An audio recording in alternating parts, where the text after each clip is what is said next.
রাধে রাধে জয় নিতাই। আমার গোপাল সোনাদের পরিবারের সকলকে সুস্বাগতম। সকল সাধুগুরু আর শ্রী বৈষ্ণবদের চরণে দণ্ডবত প্রণাম করে আমি আমার ব্লগটা শুরু করছি।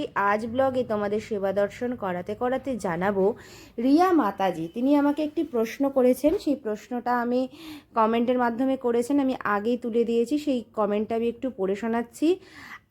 উনি লিখেছেন, আমাদের সিংহাসনে দুইজন গোপুসোনা আছে আর রাধাকৃষ্ণের চিত্রপট অর্থাৎ ফটো রয়েছে। জগন্নাথ দেব, শিব পার্বতী, মা লক্ষ্মী এবং গুরুদেব আছেন। আমি কি সবার ভোগ একটা থালায় দিতে পারবো? উনি এই প্রশ্নটা করেছেন, এই জন্য ওনাকে অনেক ধন্যবাদ। ওনার উপর ভগবানের কৃপা বর্ষিত হোক, ওনার গৃহের সকলে ভালো থাকুক। আর তার যেই প্রশ্নটা, এই প্রশ্নটা একটা খুব সুন্দর প্রশ্ন। সেই প্রশ্নের উত্তর দেওয়ার জন্য ঈশ্বরের কৃপায়, ঈশ্বরের আদেশে এবং আমার গুরুদেবের যে শিক্ষা, সেই শিক্ষার মাধ্যমেই আমি দিতে চলেছি। সাথে থেকেও, পাশে থেকেও অন্য কাউকে জানার সুযোগ করে দিও, তাহলে কিন্তু অতি সহজেই সকলে ভগবানের সাথে যুক্ত হতে পারবে। আর দর্শন করো, ভগবানের অপরূপ দর্শনে রয়েছে বিশেষ কৃপা। এই দর্শন করতে করতেও যারা ভগবানের সেবার সাথে এখনও সেইভাবে যুক্ত হতে পারোনি, তারা কিন্তু যুক্ত হতে পারবে। আর আমার চ্যানেলটা যদি মনিটাইজেশন হয়ে যায় এবং চ্যানেল থেকে যদি কিছু আর্নিং ইনকাম হয়, তাহলে সেটা দিয়ে কিন্তু অনেক বৃহত্তর কাজ রয়েছে যেগুলো আমাদের করতে হবে। সেই কাজের সাক্ষী হিসাবে তোমরা সকলেই থাকবে এবং স্বয়ং ঈশ্বর যদি করান তাহলেই হবে। আর সেই কাজের জন্য তোমরা আমাকে এগিয়ে দাও, যাতে আমি সেই কাজগুলো করতে পারি। অনেক কাজ রয়েছে, অনেক দুঃখীজন রয়েছে, তাদেরকে যেন আমি সাহায্য করতে পারি। এখন যতটুকু ঈশ্বর করায় তার থেকে আরও অনেক বেশি যেন করতে পারি। তার জন্য তোমরা আমার সাথে থেকো, পাশে থেকো, তাহলে আমি খুব আনন্দিত হব এবং উৎসাহিত হব যে আমার কাজগুলো করছি, যে সেটা তোমরা ভালো বলছো বা তোমরা দেখে ইন্সপায়ার হচ্ছ, উৎসাহিত হচ্ছ করার জন্য। ঠিক আছে? আর সাথে থেকো, পাশে থেকো, আর তোমরা সকলে কিন্তু সেবার সাথে যুক্ত থেকো, তাহলে সকলের উপর ভগবানের শ্রী কৃপা বর্ষিত হবে, রাধারানীর কৃপা বর্ষিত হবে। একটা থালায় কি ভোগ নিবেদন করা যাবে? হ্যাঁ, করা যাবে। তার কিছু পদ্ধতি রয়েছে। সেই পদ্ধতিগুলো আমরা আমাদের গুরুদেব এবং আরও অনেক সাধুগুরু বৈষ্ণবের থেকে এবং মন্দিরে ভোগ নিবেদন যখন হয়, সেই পদ্ধতিগুলো জানি। সেই জানার মাধ্যমেই জানাচ্ছি। ঈশ্বর যতটুকু আমাকে দিয়ে করায় সেইটুকুই আমি তোমাদেরকে জানাচ্ছি। প্রথম যে ভোগটা, সেই ভোগটা তুলসী পত্র সহযোগে এবং শুদ্ধিকরণ জল, তুলসী পত্র দিয়ে সেই শুদ্ধিকরণ জলটা আমরা করে নিই বীজমন্ত্র দ্বারা, গুরু প্রদত্ত বীজমন্ত্র দিয়ে জপ করে নিই। কারণ কলিকালে মহাপ্রভু বলে গিয়েছিলেন সমস্ত বস্তুই অশুদ্ধ ভগবানের নাম ছাড়া। তাই সেই বস্তু যেহেতু ভগবানকে নিবেদন করা হয়, তাই সেই শুদ্ধিকরণ জলটা আমরা সেই ভোগের উপর ছিটিয়ে দিই এবং ভগবানকে আহ্বান জানাই তাকে সেবা করার জন্য। তাকে ডাকি মনের আকুতি দিয়ে, কারণ তাকে দেব কি, সবই তো তার। তাই জন্য তাকে ডাকি, এসো তুমি, তার কৃপা দৃষ্টি বর্ষিত হোক। সে যেন সেই দৃষ্টি ভগবান যেন সেই ভোগের উপর দেয় এবং তিনি যেন স্বয়ং গ্রহণ করে, সেই আকুতি দিয়ে তাকে ডাকতে হবে। এবং থালার মধ্যে যে ভোগ নিবেদন করছি, সেই ভোগে তুলসীপত্র দিয়ে শুদ্ধিকরণ জল দিয়ে আগে রাধা মাধবের ভোগ হবে। রাধা মাধবের ভোগের পরে আমরা গোপাল সোনাকে সেই ভোগ নিবেদন করি। তারপরে গৌরাঙ্গ মহাপ্রভু, নিত্যানন্দ প্রভু, অদ্বৈত গোস্বামী প্রভু, গদাধর প্রভু, শ্রীবাস প্রভু, এনাদের সকলকে ভোগ নিবেদন করি। তারপরে সেই প্রসাদ শিবশম্ভু থেকে শুরু করে আমাদের যারা রয়েছে, ষষ্ঠ গোসাই, অষ্টসখী, 64 মহান্ত, সকলকে স্মরণ করি, বৃন্দেরানী, সকলে সেই ভোগ প্রসাদ পায়। তারপরে আমরা সেই ভোগ আমাদের গুরুবর্গকে নিবেদন করি। তার 33 কোটি দেবতা দেবীগণ থেকে শুরু করে বজরংবলী, সকলকে, মাকে, যার যাকে ভালো লাগে, হনুমানজি থেকে শুরু করে যার যাকে ভালো লাগে সবাইকে ভোগ নিবেদন করা যায়। সেই প্রসাদ, মহাভগবানের যে প্রসাদ, সেই প্রসাদ নিবেদন করা যায়। যারা আমাদেরকে ছেড়ে চলে গিয়েছেন, যে আমাদের যারা প্রিয়জন, আপনজন, যারা ইহজগতে দেহে নেই কিন্তু তারা রয়েছেন, কোথাও না কোথাও রয়েছেন, সূক্ষ্মদেহে রয়েছেন, তাদের প্রীতিবিধানে, তাদের ভালো থাকার জন্যেও আমরা সেই ভোগটা কিন্তু গুরুদেবকে স্মরণ করে তাদের উদ্দেশ্যে তাদেরকে দিতে পারি। এইভাবেই আমরা ভোগ নিবেদন করি। আর তোমরাও সকলে কিন্তু এইভাবে ভোগ নিবেদন করতে পারো। আর আলাদা আলাদা বাটায় যারা দিচ্ছ তাদের আরেকটা কথা বলে রাখি যে হ্যাঁ, নিবেদন করতে পারো, আলাদাভাবেও করতে পারো, একই সঙ্গে করতে পারো, কিন্তু গাছের গোড়ায় জল দিলে যেমন গাছের প্রত্যেকটা অঙ্গ প্রত্যঙ্গে পৌঁছে যায়, সেরকমই আমরা যখন ভগবানকে ভোগ লাগাই তখন কিন্তু সবার ভোগ লেগে যায় একসাথে। আর যদি আলাদা আলাদা করে আমরা কাউকে ভোগ লাগাই, কোনো দেবতা দেবীগণকে, তারাও কিন্তু সবাই প্রসাদই পায়। ভগবানের প্রসাদ পাওয়ার জন্য তারা ভীষণই উৎসুক এবং ভীষণই আগ্রহী, তারা পেতে চায় ভগবানের প্রসাদ। তাই আমরা সকলে ভগবানের প্রসাদই সকলকে নিবেদন করি। আর কারোর মধ্যে আমাদের কোনো ভেদ নেই, কারণ ভগবান সকলের মধ্যেই রয়েছে। তাই আমরা সকলের উপরই সেই ভালোবাসা দৃষ্টি রাখি। এবং আমরা যখন ভগবানের প্রসাদ নিবেদন করি, তাদেরকে দিই, তারা কিন্তু ভীষণ খুশি হয় এবং ভীষণ আশীর্বাদ আমাদেরকে করেন।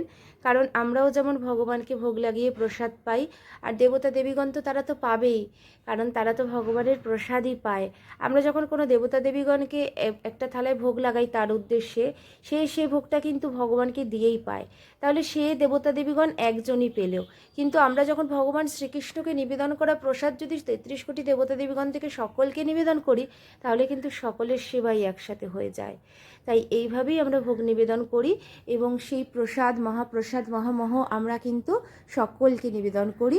এবং ভোগ হয়ে যাওয়ার পরে যে ভোগের অংশটা, যে প্রসাদটা, সেই প্রসাদটা কিন্তু আমরা আমার যে স্টুডেন্ট আসে তাদেরকে দিই। আমার সমস্ত এখানে পাখি, কাক, সবাই যে আসে, পশু যারা আসে, তাদেরকে সকলের মঙ্গলার্থে ভগবানের কাছে কৃপা প্রার্থী হয়ে প্রার্থনা করে তাদের সকলকেই কিন্তু সেই প্রসাদ আমরা দিই, তারা যেন পায়।